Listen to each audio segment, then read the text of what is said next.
Firefighters in New South Wales will try to do as much as they can today to contain bushfires ahead of worsening conditions tomorrow. Main focus remains the Blue Mountains and the Southern Highlands. We have team coverage on this emergency. Sunrise reporter Gabrielle Boyle is at RFS headquarters. 7 News reporter Laurel Irving is in Bell and Eddie is in Bilpin in the Blue Mountains. Good morning to you all. Gabby, let's start with you. Just give us an overview of the situation as it stands this morning. Good morning, Sam. Good morning, Koshi. Here at the RFS headquarters, the Commissioner, Shane Fitzsimmons, has just arrived in the past 5 minutes or so. He's actually doing a walk around on the floor this morning, chatting to some of his team.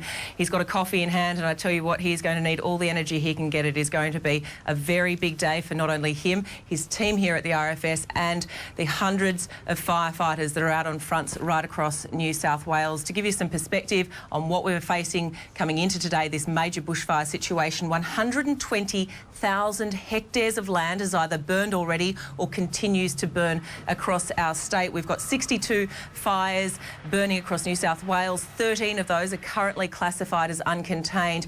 We're going to have around 2,000 firefighters on the ground across the state today fighting those blazes. They'll be backed up by around 90 aircraft. The main concern continues to be those 3 blazes that continue to burn in the Blue Mountains. They're threatening homes. There's concerns that the embers could form some type of problem where the fires in fact meet up, and that is where RFS crews will be concentrating their efforts today. Devastating news. In addition to that, yesterday afternoon, police arrested and charged 2 young boys, an 11-year-old and a 15-year-old, with relation to a fire that was lit in Newcastle last Thursday. You have to just wonder what is going through the heads of these young people when they allegedly light these fires.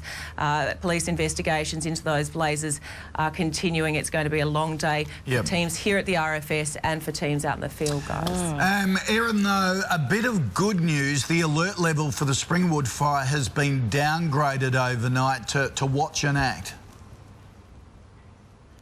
Koshi, that happened at about 9 p.m. It was downgraded to a watch and act message. That fire is burning about 2 kilometres from these houses here, just over a ridgeline. Now, water bombers repeatedly unleashed tons of water on that fire front late yesterday to stop it coming into Falconbridge. Residents here, though, they are prepared. Hoses are out on their lawns, and they've also packed up all of their possessions that they can fit into their cars. They've reversed them on the driveways with their nose out so they can leave in a hurry if they have to. OK. Gee, that sounds frightening. Laurel, you're nearby in Bell. What's the fire situation there this morning?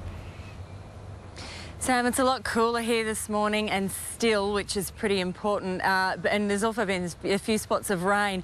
Now, you can see that behind me there is still a little bit of fire activity in the valley here, but crucially firefighters yesterday believe they've been able to protect a row of homes on this ridge here behind me. They were worried about them, especially ahead of those conditions tomorrow, but they believe they've done enough work now to protect those homes. So really the focus here overnight and today is on back burning. We caught up with some crews last night who were back burning around Lithgow. They were just metres from homes, and they're the sort of areas that could be in real danger tomorrow if these conditions worsen as expected. So again today, a real focus on back burning, trying to consolidate some of those gains ahead of those worsening conditions. Eddie, you were telling us you're at Bilpin. The impact of that enormous state mine fire has been incredible. Embers are the big issue, though, is there, particularly when the wind gets up, causing spot fires?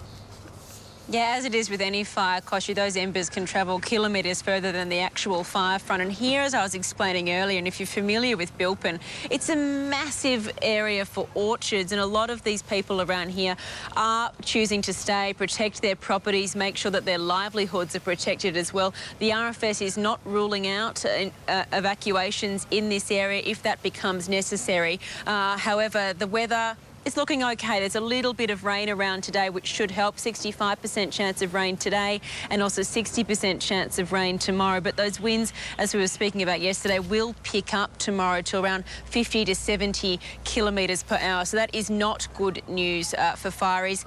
What is good news, though, is the amount of support they've been receiving here at the Bilpin District Hall. The RFS actually had to put out a message yesterday to the local community saying, stop bringing supplies. You've been so generous, but we have enough food. So the community really rallying around these fireys that are helping them out. Fantastic. Yeah, to hear. that's the spirit. Bilpin's such a beautiful little town.